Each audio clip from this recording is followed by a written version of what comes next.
Hello and welcome to Pulsecast, the podcast exploring the key trends shaping the media and technology landscape.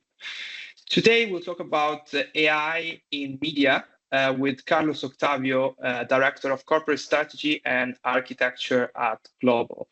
Thanks so much, Carlos, for being with us today. Thank you, Lorenzo, for inviting me.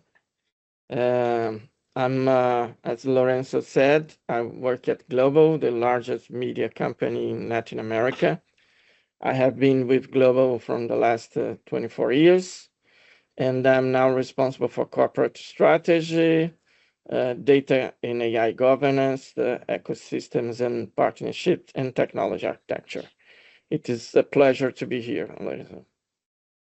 Thanks, Carlos. So you're the perfect person to talk about AI in our industry. Of course, this is a topic that has become more important in the last few years. Particularly, I would say in the last year, AI has been everywhere in our industry. Let's start from the general. Where do you think we are in terms of AI development in the media industry today?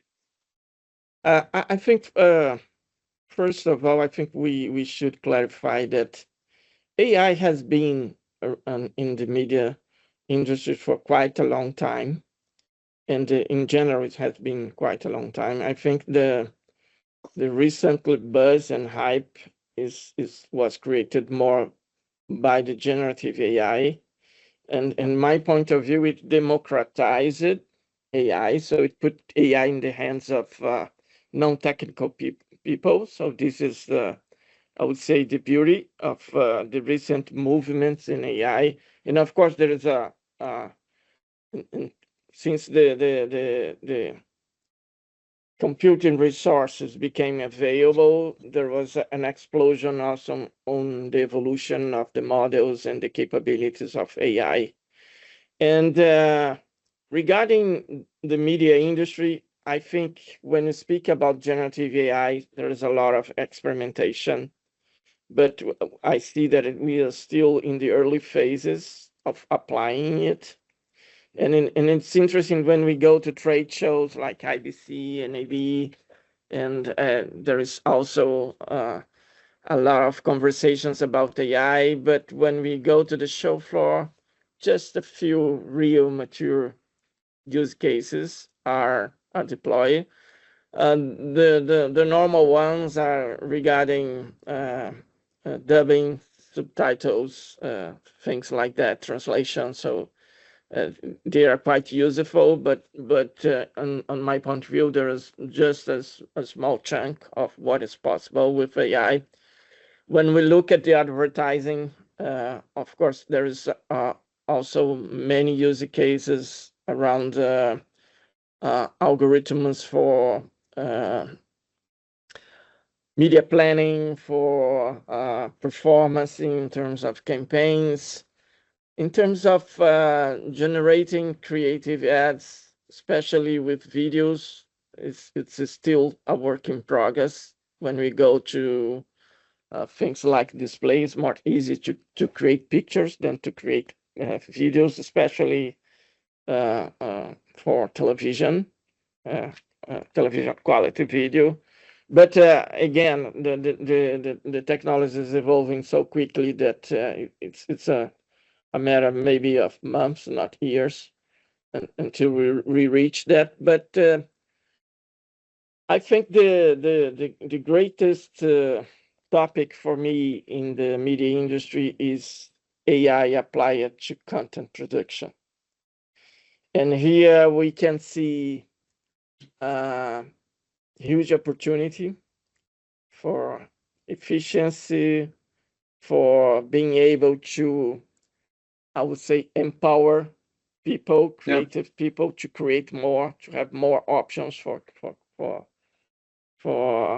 putting their narratives, for creating new stories, for producing more content, and and at the same time there is some threats. If we can think that, and going back to the start of our conversation when I said that generative AI is available or is accessible for non-tech people. When I say non-tech people, not data scientists, not AI engineers or so on, is that Yeah. the non-professional user that nowadays creates a lot of content, text, images, videos, will be able to create uh, good quality content. And of course we can think they will create a lot of crap, but even if a small portion, and when I say a small portion, 0.01% of them are with good quality, we can think that the amount and the volume of content produced will be beyond what Hollywood produces every year. So this is when I say this is a threat, it's because it will augment the fragmentation that Yeah. we see today, because for the consumer there will be even more options for entertaining. So this is uh, something that in terms of the media industry can be disruptive, because there is still a moat for high quality content production, because you have to have studios, we have to have good actors, good authors, and so on. I'm not saying that they will vanish, but the gap between non-professional and professional quality content will certainly diminish.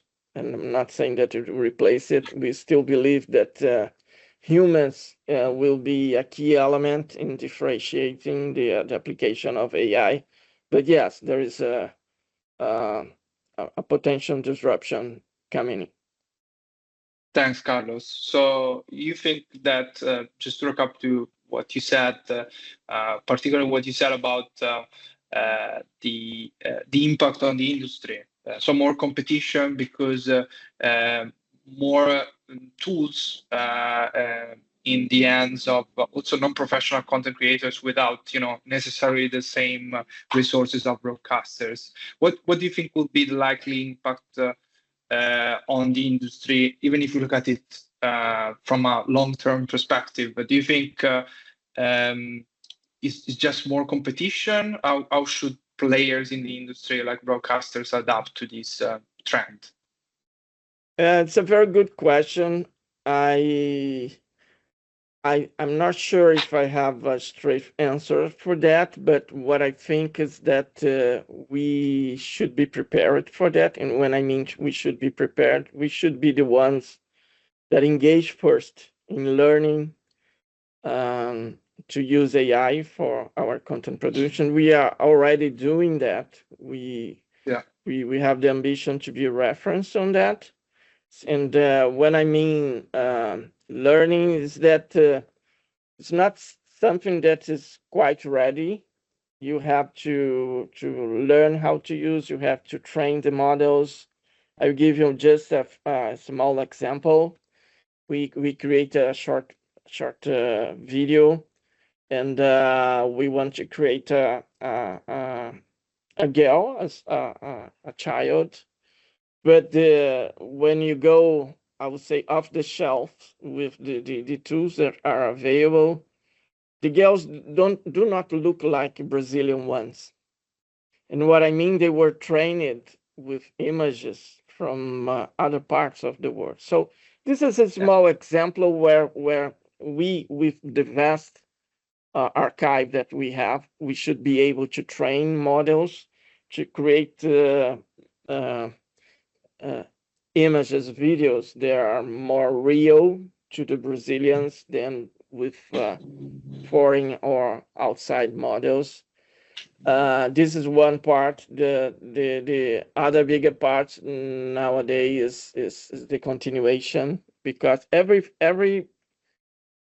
time that you generate a prompt for Gen AI, as the name says, it generates something from scratch. yeah, So it will not replicate what you had just created. So if I create a video of a mother and a child, and I want to just slightly correct something or change the clothes, and I submit it again, the clothes will be completely different from the ones that I started the video. So this continuation, it will be solved over time and can be solved with post-production. But the idea is not that you generate something in AI. You have to work a lot on that. It's the beauty of it. If it's a pure automation. So we are not there yet, but we will be over time. So I think the media industry should be aware and should be, when I say being prepared, is this learning curve, because at the same time we have so many talents in the creation side, so many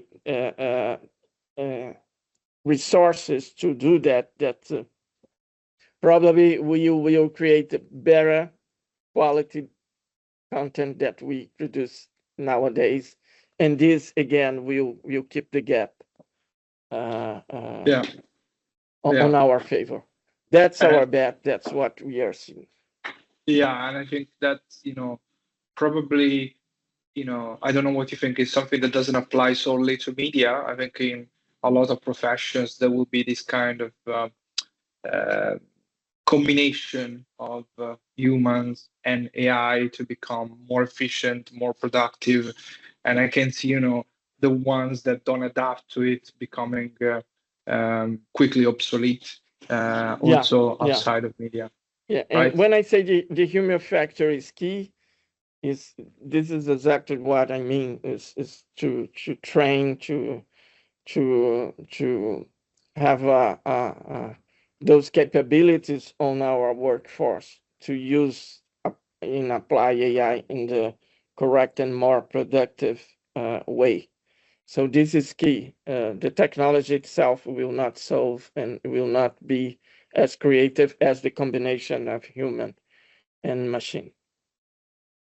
Thanks, Carlos. And so you think content production will be probably the most important area impacted by AI in the industry? In terms of the relevance, because of the potential disruption, yes, I think. But I will highlight other areas. Advertising is another one. I think AI will be key.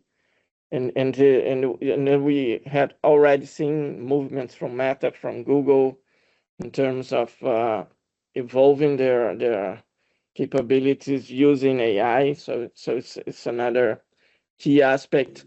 And the third one is it's around personalization. So and with Yeah. all of the direct to consumer offers that the media industry have, so to be able to improve recommendation, to be able to personalize in a quite granular way the experience and the type of content that consumers want. This will be my highlight for the three areas. No, that's great. And when it comes to use cases, there are a lot of use cases for AI, not just in our industry, as I said before, in a lot of different industries, because it is a general purpose technology. And I think, we can sometimes get lost, in all of them. Do you have any suggestions for kind of people approaching the, AI use cases subject for the first time, or trying to Yeah, explore different use cases? yes. What we did here at Globo, we started what we call an AI program, and one of the pieces of these programs is what we call AI strategy. And what we try to achieve is first of all have a multidisciplinary team, because of this horizontal approach. It's not that you should focus only on content or advertising or digital products or enterprise management or so on. So we create a very large group, more than 70 people, to discuss potential use cases in each of their domains. And of course, we have a funnel with a lot of opportunities, I would say. And we try to use a framework for prioritization. What is the impact on the growth of revenue, of new revenues, of customer satisfaction, of efficiency and productivity, on knowledge acquisition. So we rate each opportunity on this, I would say, uh, uh, kind of framework of criteria. So for each one, we give a grade for it. So we have now a ranking for that, overall ranking, but also a specific ranking on we define 5 ambitions. So Okay. just to highlight one. So in content production, what will be the 5 more relevant use case for content production? What will Yeah. be the 5 more relevant use case for advertising and so on? So because if you only focus on content production, we will mix a lot of other opportunities, and the Yeah. opposite is true. So try to balance this horizontal approach at the same time of bringing what should deliver the greatest value for the organization. So that's the way that we find out and how to at least organize our approach to it. And it's not written on stone, Yeah. because every day with the learning process, we discover new opportunities, and at the same time, the technology is evolving and pointing us to different directions. So this is, I would say, a live and dynamic framework to be revisited constantly to see. Yeah. And the other part is that sometimes the user case is very relevant, but the technology is not yet there. So Yeah. if you won't bet on that, and maybe you will struggle for a maybe a year or two. So it's too soon. The other challenging is the scale. Sometimes Yeah. you make a small POC or experimentation. It's good, very good. When we try to scale, it can be the cost that is prohibitive. It can be the time for producing the outcomes that it's not yet acceptable. So there is also challenges. There is also challenges in terms of risks. So we are a media company, so we have strong responsibilities in everything that we do.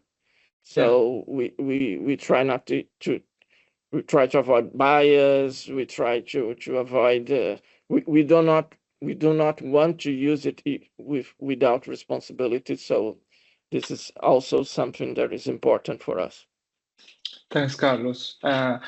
That's a very interesting framework, a very interesting approach, which makes a lot of sense. I have a few follow-up questions on that. One is about the ranking. Is it like you talked about a multidisciplinary team? So, people from different teams within the organization, which makes a lot of sense. So the ranking is like a sort of average ranking, and each member of the committee gives like a Yeah, ranking yeah, for yeah. the use cases, right? What we did for different ambitions, those variables that I mentioned have a different Yeah, weight, because as an example, if you were speaking about advertising, you expect that revenue growth will be a key yeah, element of them. Customer satisfaction again is a very important variable, but maybe not. Discovery of knowledge is not so strong, so it has a different weight. So we're trying to balance those, because if you compare something from enterprise management that is only bringing efficiency with something that is bringing revenue, of course they are not in the same yeah. level of relevance, but we mix it, the weight of the variables to have a more, I would say, honest prioritization list. Yeah, I think, and I think these different elements like content production, content management, and all the parts of the content supply chain, it's good to have a dynamic framework because um, they will have relationship between each other, I would guess. Uh, but I think also the nice thing is that you have a multidisciplinary thing, and this a team, and this makes me think that about an hypothesis that I had in my mind when I was thinking about AI. So, in terms of skill sets, we have lived in a world with a lot of specializations until now, but I think the advent of AI makes probably generalism and critical thinking, uh, more important skills. So being able to not just being specialized in one thing, but being able to think a little bit more horizontally, like the word you used before. Do you think that is the case? Do you think that in terms of skills, also in the media industry, people will need to do different things and will need to be able to do different things and not just one specialized thing? Uh, it's an interesting question. And again, there is a lot of discussion going beyond the media industry. If AI helps more people that are more junior on what they do or more senior, Yeah, and I have seen different arguments both on one side or the other. Uh, Specifically in a media company like us, and this resonates with the way that we are approaching governance. We think that around content production, there is different skills for applying AI over there. yeah, So we have what we call two centers of expertise. One around, I would say, uh, AI for business in general, and one AI for content. And what do I mean is that the skills to evaluate the quality of the video, the lights, uh, uh, the resolution, the yeah, quality of the audio, it's something that you have to bring that when applying AI, and not just using AI and said, "Oh, this is good quality." There is a lot of difference on that. you have to have a creative So background almost. Yeah, yeah. So this is our experiences so far, and in what we, as I mentioned, are looking forward. So we have like at least two big, I would say, centers of expertise. But the other part is that we want to empower the business areas. So with the similarity with the data, we believe that data should be used and applied on the front, on the business areas. We think yeah, the same about AI. So it's not that the center of expertise will be the oracle for everything.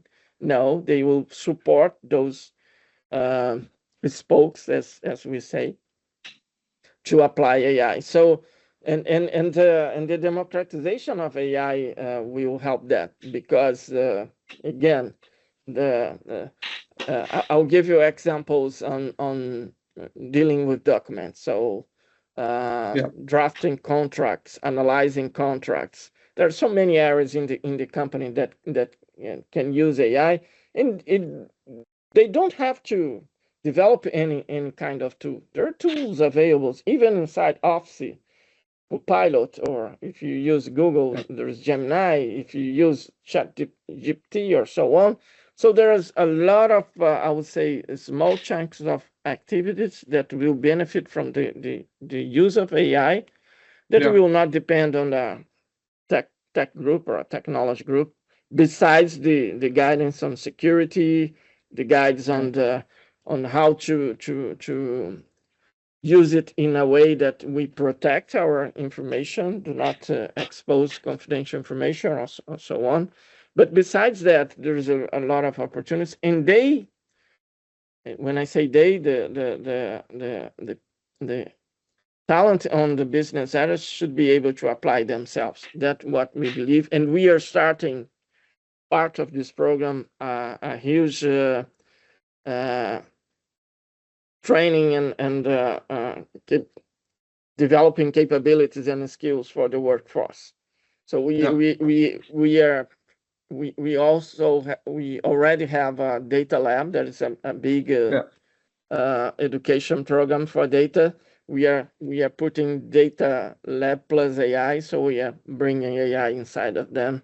So we are planning to train our workforce on how to use AI in a more efficient way. We are also creating what we call mentorship on AI, so small groups with mentors that have some kind of experience in AI to That's nice. mentor other members of the team. So, but again, and when I said we are combining data AI, I see AI as very correlated with data, because at Yeah. the end of the day, the quality of AI is the quality of the data that you supply the Yeah. models to create what we want to create. So being able to understand what kind of data is that, what kind of data is needed, the quality of those data, the bias that you can put on that if you select just a group set of data. So this is key. So that's the reason that we are combining that. So we are fusioning our data governance with our AI governance. So we are using the same type of mechanisms that we already have on data committees. It will be data and AI committee. We will have quarter reviews with the C-level. So there's we are engaging our privacy office with AI, so they will be able to also to monitor the risks of the data used in applying in AI models. So it's a very complementary approach between Yeah. data and AI. Thanks, Carlos. We talked about skills uh, just now, use cases. You started touching on governance, which is a very important aspect of AI because it's a new thing. I think, generally it has been a little bit disregarded until now. Governance, the legal aspect, the compliance aspect, and I do feel that it will become more important in the future. Um, can you tell us, I know you have a framework on that as well. So can you tell Yeah, us a little bit more about that too? yeah. I mentioned some parts of it. So creating this center of Yeah. expertise is one of them to support the spokes. So Yeah. orientation methodologies, what kind of technology they should use. If the model is complex or the use case is complex, they will be involved in supporting business areas. This is one part. We have the concept of data owners, so we are extending that to be AI owners. So Okay. what I mean about that is that if it's the data owner around the advertising, they will be responsible also for AI, and so how it will be applied, what should and should not be used in that case. I mentioned the security, so security that is involved in data will be involved also in AI. So the guidelines, what uh, our team should or should not do. I mentioned privacy, so the legal part. So we will establish a process for every use case to have this, I would say, evaluation from the privacy office if there is some risk or if some, and I will say one example, intellectual property. Yeah. If you are violating any IP, or if what we should do to protect our own IP. This Yeah. is a big topic in the media industry, and it's not solved yet. Um and so I mentioned risks and also the FinOps uh, capability that we built for using cloud. So Yeah. Applying that to AI is also key, because AI could be it's very cost sensitive, so it could be very expensive if you don't take care on what you're doing. And that and I mentioned at the C level, we also have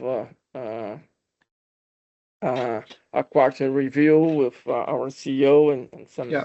C level members. We have monitoring from our board, so we have a digital committee also on the board that oversees AI, and I have to say there is a lot of expectations in the organization on Yeah. what we will deliver on that. Thanks, Carlos. And I think, as I said, this is an important aspect, and all those elements together are key to handling AI well.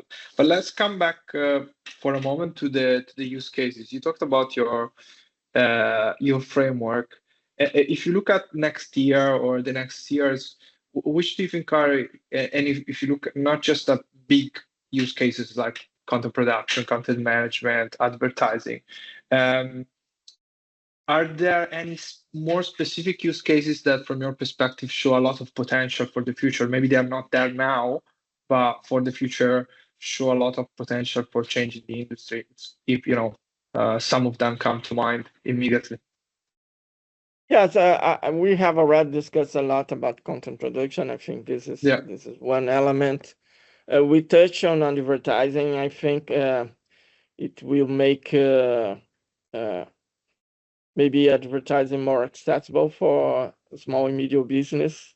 So this is one key aspect, because especially for video is expensive to create pieces for advertising, and so you have to rent or to contract a studio or a provider that create those pieces, or agents to create those pieces, so it will be more accessible for them.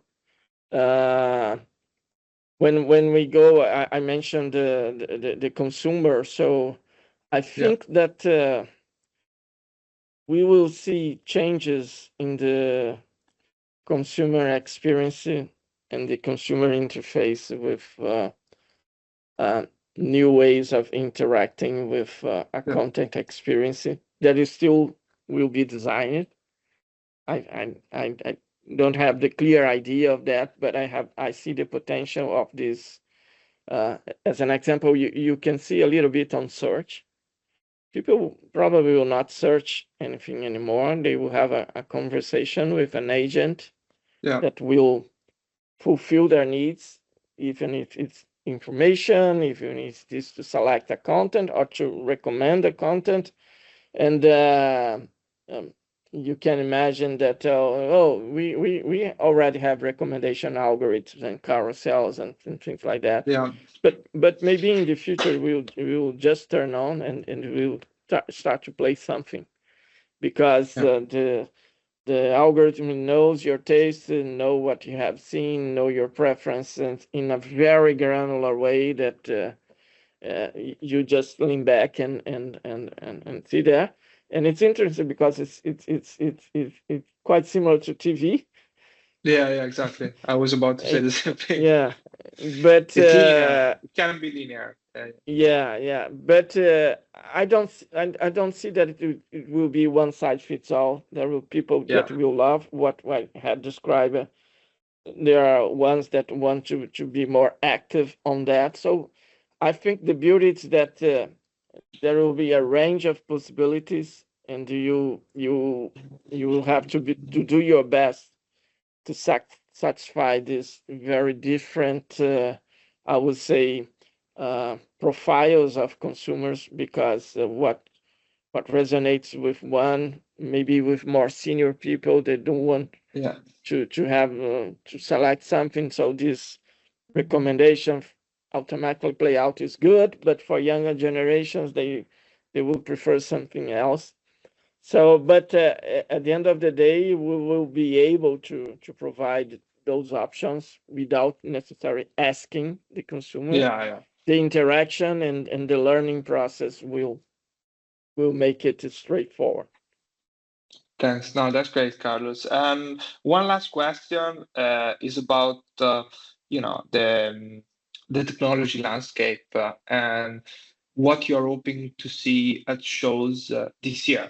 So when you go to NAB or to other shows in the media technology sector, what are you hoping to see when it comes to AI from vendors? And do you have any tips or any suggestions for them? Things that are maybe lacking at the moment when they're developing AI. Yeah, one thing that I mentioned in the advertise the creation of video Yeah. ads. It's something that I'm expecting to see, and expecting to see in a, I would say, in a more recurrent way, not just one example. We had already seen Coca-Cola, but they took 7-8 months to produce Yeah. a 30-second piece. I'm not saying that. I'm just saying something that you can create in maybe 30-40 minutes of work, something like that. So we are still not that, but I think that the evolution of models like Sora and so on will be able to do that, and it will link to the content production because probably the same foundation of technology will enable different use cases on that. That will be my two highlights on what to expect specifically for the media industry. So advertising. Yeah. Yeah. Cool. So thanks so much, Carlos, for being with us today. It was a pleasure to have you. It's a pleasure. It's a pleasure, and thank you for inviting me.